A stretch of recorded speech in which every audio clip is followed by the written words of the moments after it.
2023년 11월 12일 둘째 주 주일 성경 강해를 시작하도록 하겠습니다. 성경 본문은 마가복음 10장 46절에서부터 52절까지의 말씀입니다. 내용은 여러분들이 너무 잘 아시는데 우리가 거기에 대한 뚜렷한 교훈을 얻어야 할 것입니다. 주제는 예수님의 걸음을 멈추게 한 믿음이라는 제목으로 함께 나누려고 합니다. 내용 요약을 먼저 하도록 하겠습니다. 여리고 지역에서 나가실 때에 디메오 아들 맹인 거지가 길에서 구걸을 하다가 마태복음에는 여기에 맹인이 2명이 등장을 합니다. 나사렛 예수시라는 말을 듣고 소리 지르기 시작을 합니다. 다윗의 자손이여 나를 불쌍히 여기소서라고 외칩니다. 많은 사람이 이와 같은 소리에 꾸짖으며 잠잠하라고 했지만 그는 더욱 크게 소리질러 다윗의 자손이여 나를 불쌍히 여기소서라고 외칩니다. 그때 예수께서 그를 부르십니다. 왜 그렇게 나를 불렀느냐라는 말씀이죠. 그때 맹인이 겉옷을 내어버리고 뛰어 일어나 예수께 나왔을 때에 예수께서 나를 그렇게 열심히 불렀는데 내가 도대체 너에게 무엇을 해주면 좋겠니? 라고 물으십니다. 그때 맹인은 생각할 겨를도 없이 보기를 원합니다 라고 이야기합니다. 예수께서 가라 내 믿음이 너를 구원하였느니라 하니 그가 곧 즉시 보게 되었다라는 내용입니다. 우리가 여기서 나를 불쌍히 여기소서라는 그 맹인의 고백에 대하여 좀 더 세밀한 내용 분석을 할 필요가 있습니다.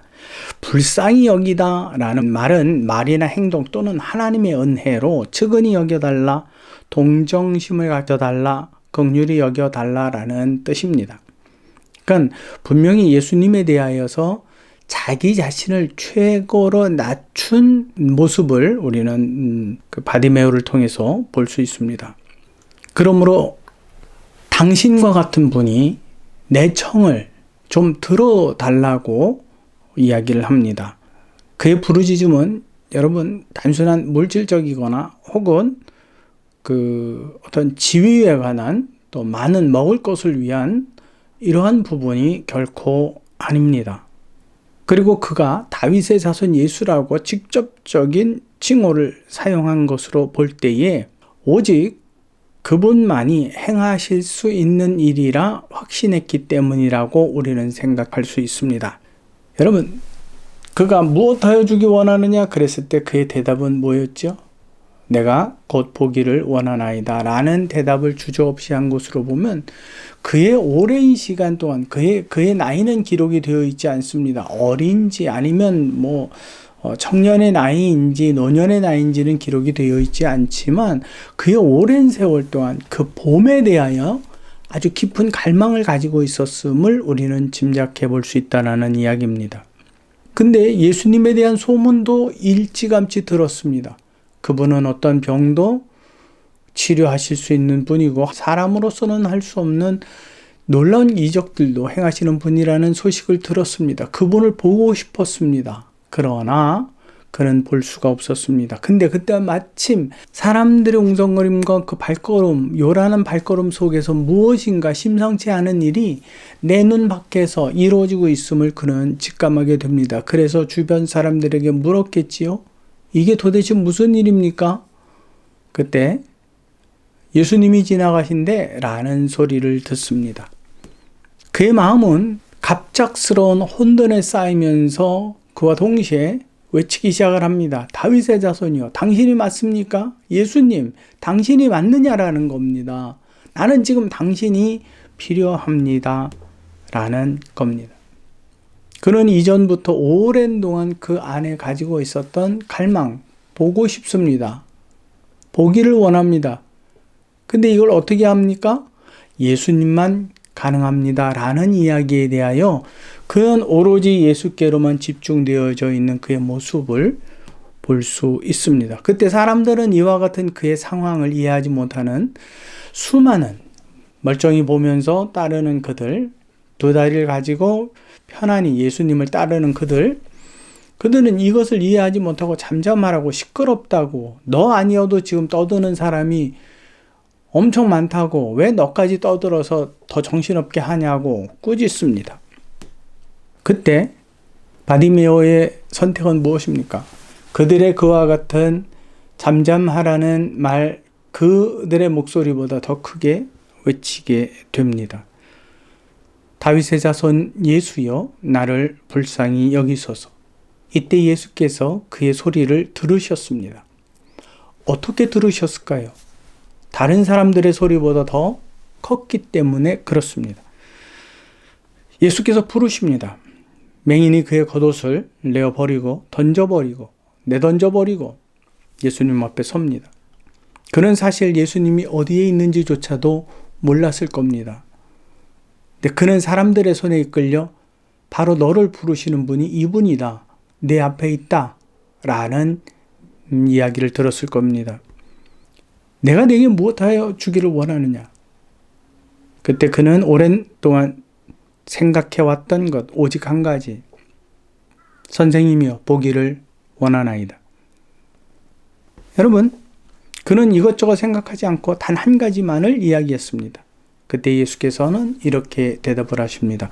내 믿음이 너를 구원하였느니라. 도대체 바디메오의 믿음은 언제부터 어떻게 생겨난 것일까요? 그러면 우리가 세 번째로 생각해야 될 것은 내 믿음이 너를 구원했다라는 그 뜻, 그게 어떤 의미인지 살펴보아야만 할 것입니다. 먼저 마태복음 9장 2절 말씀을 보겠습니다. 침상에 누운 중풍병자를 사람들이 데려오거늘 예수께서 그들의 믿음을 보시고 중풍병자에게 이르시되 작은 자야 안심하라 내 죄 사함을 받았느니라 하시며 그에게 내 침상을 들고 걸어가라 하심으로 그를 치료하신 사건이 기록이 되어 있습니다. 거기에도 믿음을 보셨다라고 분명히 기록을 하고 있습니다. 즉 믿음을 보지 않고 예수께서 치료하셨다라는 말씀이 없다라는 뜻입니다. 야고보 기자는 이렇게 기록을 합니다. 야고보서 2장 17절에서부터 21절에 보면 이와 같이 행함이 없는 믿음은 그 자체가 죽은 것이라. 어떤 사람들은 말하기를 너는 믿음이 있고 나는 행함이 있다. 이때 내 믿음을 내게 보이라. 나는 행함으로 내 믿음을 내게 보여주겠노라. 내가 하나님은 한 분이신 줄 믿느냐? 잘 아는도다. 귀신들도 믿고 떠느니라. 아, 허탄한 사람아. 행함이 없는 믿음이 헛것인 줄을 알고자 하느냐? 우리 조상 아브라함이 그 아들 이삭을 제단에 바칠 때에 행함으로 의롭다 하심을 받은 것이 아니냐? 맞다라는 뜻이죠. 그러므로 오늘 바디메오를 향하여 하신 말씀 내 믿음이 너를 구원했다라는 것은 예수께서 그의 믿음을 보셨다라는 겁니다. 우리는 믿음을 볼 수 있습니까? 이와 같은 말씀으로 본다면 바디메오의 믿음을 예수께서는 친히 직접 보셨다고 하는 것이 옳습니다. 그러면 바디메오의 믿음은 무엇입니까? 우리는 그의 믿음이 무엇이라고 생각을 합니까? 혹시 바디메오가 이전에 혼자 몰래 예수님을 만난 것은 아니었을까요? 이전부터 바디메오는 열심히 율법적이고 믿음의 생활을 해왔던 것은 아닐까요? 그에 관한 기록으로 본다면 그는 단순히 거지였고 맹인이었을 뿐입니다. 맹인이었기에 당연히 그를 알지 못했을 것이라고 우리는 추정해 볼 수 있습니다. 거지 생활을 한 것으로 보면 가정 형편과 그의 생활 반경을 알 수 있습니다. 멀리 가지 못했을 것입니다. 그러므로 그는 높은 선생, 믿음의 높은 선생, 율법의 높은 가르침을 그는 배우지 못했을 것이 당연합니다. 뿐만 아니라 그는 이스라엘 사람들이 볼 때 믿음의 사람 혹은 의인으로 보이지도 않았습니다. 왜요? 그들은 바디메오가 다윗의 자손이라고 외쳤을 때 그를 무시하고 멸시하며 잠잠하라고 말하였기 때문에 그렇습니다. 여러분, 그렇다고 바디메오가 예수님께 드릴 무엇인가 거대한 또 차고 넘치는 무엇인가 대접의 물건들을 가지고 나왔습니까? 그렇지도 않았습니다. 우리가 믿음 생활에 있어 무엇을 해야 하고 이웃을 섬겨야 하고 교회 봉사를 해야 하고 사역자를 대접해야 하고 등등 많은 이유를 믿음의 기준으로 또 믿음의 결과로 보지만 결코 그것은 합당한 조건이 될 수 없습니다. 단지 우리가 보고 싶은 모양일 뿐입니다. 그러나 예수께서는 바디메오의 믿음도 보셨고 또한 치료도 하여 주셨습니다. 어떻게 이런 일들이 있을 수 있습니까? 이 말씀을 한 곳 더 읽겠습니다. 마가복음 5장 25절에서부터 34절까지 긴 말씀이지만 여러분들도 충분히 이해하는 말씀입니다. 바로 혈루증의 여인에 관한 이야기이기 때문에 그렇습니다. 12해를 혈루증으로 앓아온 여자가 있어 많은 의사에게 많은 괴로움을 받았고 가진 것도 다 허비하였으되 아무 효험도 없고 도리어 더 중하여졌던 차에 예수의 소문을 듣고 무리 가운데 끼어 뒤로 와서 그의 옷에 손을 대니 이는 내가 그의 옷에만 손을 대어도 구원을 얻으리라 생각함일라라. 이에 그의 혈루 근원이 곧 마름에 병이 나온 줄을 몸에 깨달으니라. 예수께서 그 능력이 자기에게서 나간 줄을 곧 스스로 아시고 무리 가운데에서 돌이켜 말씀하시되 누가 내 옷에 손을 대었느냐 하시니 제자들이 여쭤오되 무리가 애워싸 미는 것을 보시며 누가 내게 손을 대었느냐 물으시나이까? 예수께서 이 일 행한 여자를 보려고 둘러보시니 여자가 자기에게 이루어진 일을 알고 두려워하여 떨며 와서 그 앞에 엎드려 모든 사실을 여쭈니 예수께서 이르시되 딸아 내 믿음이 너를 구원하였느니라 평안히 가라 내 병에서 놓여 건강할지어다 라고 말씀을 하셨습니다. 이 여인도 바디메오의 상황과 다르지 않습니다. 그는 예수에 대해서 많은 것을 연구한 사람이 아닙니다. 단지 그는 마지막 소원을 가지고 가되 그에게 단 한 가지가 있었습니다. 예수 그리스도여야만 한다라는 겁니다. 이 여인의 사건에서 믿음을 보셨다고 말씀하시지는 않습니다. 그러함에도 그의 믿음이 구원했다라고 말씀하신 것을 보면 다른 성경으로 미루어 짐작해 보건대 당연히 예수께서는 그 여인의 믿음을 보셨다라고 확신할 수 있습니다.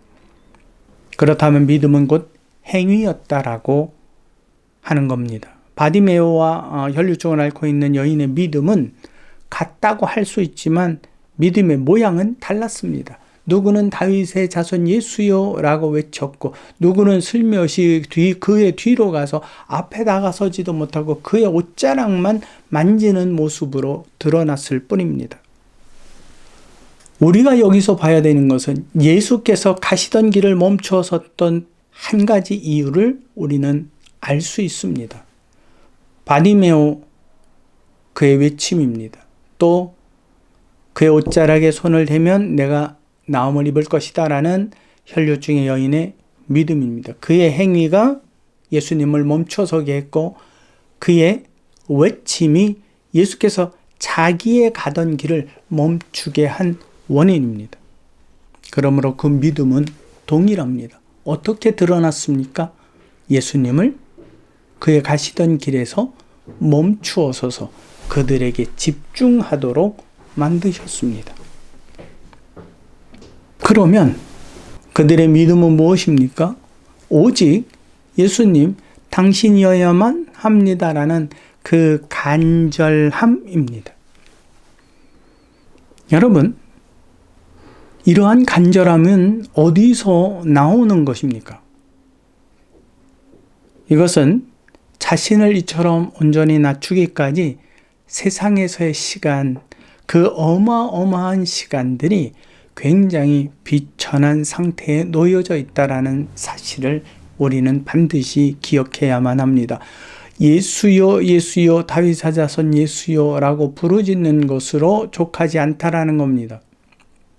그가 보고 싶어 했던 것은 어젯밤의 꿈이 아닙니다. 아주 오래전부터 그가 가졌던 갈망이요 소망인데 사람으로서 이룰 수 없는 일이었다라는 사실을 그가 깨닫고 그 안에 좌절과 절망, 소망 잃음 그 상태 그 자체였다라는 것입니다. 단지 남아있다면 이제 마지막으로 들은 예수 그리스도에 관한 이야기였을 뿐입니다. 그분에게는 어떠한 희망이 있다라는 거지요. 이것은 여러분 바디메오에게 겉옷의 문제가 아니었습니다. 그는 소경입니다. 겉옷은 소중했습니다. 그런데 내가 예수님 앞에 갔는데 예수님이 난 못 고쳐줘. 그러면 그 옷을 찾으러 가야 되는데 소경입니다. 물론 누군가 찾아줬을 법도 하지만 사람들이 다 예수님과 함께 이미 다른 곳으로 지나가고 난 후라면 그는 자기 옷을 찾기도 굉장히 버거웠을 것입니다. 근데 그는 그것마저도 소중히 여길 수가 없었습니다. 누구를 만나야 했기 때문에 오직 예수 그리스도를 만나야 했기 때문에 그렇습니다. 여러분, 삭개오도 마찬가지입니다. 자기의 처신과 신분 모든 것을 다 잊어버리고 나무 꼭대기에 올라가 버렸습니다. 귀신 들린 아들을 가진 아버지도 마찬가지입니다. 나의 믿음 없음을 도와달라고 그는 외쳤습니다. 또 귀신 들린 딸을 가진 헬라인 여인은 자신을 개라고까지 낮추어 표현했습니다. 그러면 그들이 그렇게 하면서도 예수께 나온 유일한 이유가 무엇입니까? 오직 당신이어야만 합니다. 이마만큼의 시간, 이마만큼의 어두움을 경험하셨습니까? 완전한 포기와 기대감이 사그라져 버린 그러한 가장 낮고 전한 신분의 문제가 아닙니다. 그 마음과 영혼의 상태를 두고 이야기하는 것입니다. 마지막으로 들려오는 소리가 있습니다. 예수께서 지나가신다. 그들에게는 이 일이 자신에게 일어날 마지막 기적이라는 믿음으로 예수님 앞에 나타났습니다. 때로는 너무 두렵고 부끄러워서 그의 앞에 서지도 못하고 뒤에 서서 큰 목소리로 내보지도 못한 그 여인, 혈류증의 여인, 자신은 예수 그리스도가 어느 방향에서 지나가는지도 알지 못하고 그가 선 위치도 감히 짐작해 보지도 못하는 그를 향하여 허공에 대고 외칩니다. 얼마나 더 크게 외쳐야만 했겠습니까? 그는 그것이 마지막 외침이라고 믿었기 때문일 수 있습니다. 그런데 바로 자기의 길을 가고 계신 예수님을 멈춰서게 했습니다. 그들은 예수님을 만났고 그분을 통해 어마어마한 기적을 경험했습니다. 여러분, 그곳에 수많은 사람들이 예수를 밀고 땡기고 앞서가고 뒤서가고 소리 지르고 난리를 쳤지만 이처럼 예수님을 직접 경험한 사람은 없었습니다. 이보다 더 놀라움이 있습니까? 그들은 예수님을 환호했을 수도 있고 구경 삼아 갔을 수도 있고 여러 모양의 사람, 여러 생각의 사람들이 한꺼번에 모여 있었을 수 있습니다. 그러나 그들에게는 간절함이 없었습니다. 이걸 여러분들이 기억해야만 합니다. 그 간절함은 여러분 우리가 평안할 때 나오지 않습니다. 가장 낮아질 때 나오는 것이 간절함입니다. 예수께서는 그들의 그 간절함을 믿음으로 보셨던 것입니다. 이제 우리는 이 말씀을 마무리 지으려고 합니다. 우리 중 많은 사람들이 예수님을 믿는다고 하고 예수님을 만나고 싶다고 말을 합니다. 그러나 그 만남이 자신의 직접적인 경험으로 이어지지 못하는 이유가 있습니다. 그것은 여러분, 하나님을 만나는 이유에서 자주가 아닙니다. 자주. 종종이 아닙니다. 자주 기도하고 자주 교회 가고 자주 봉사하고 그것이 아닙니다. 혈류증의 여인도 맹인 바디메오도 그렇게 자주였기 때문에 예수님을 만난 게 아닙니다. 그들에겐 단 한 번의 최선이고 최고의 간절함이 있을 만큼 그들은 어두움의 골짜기였습니다.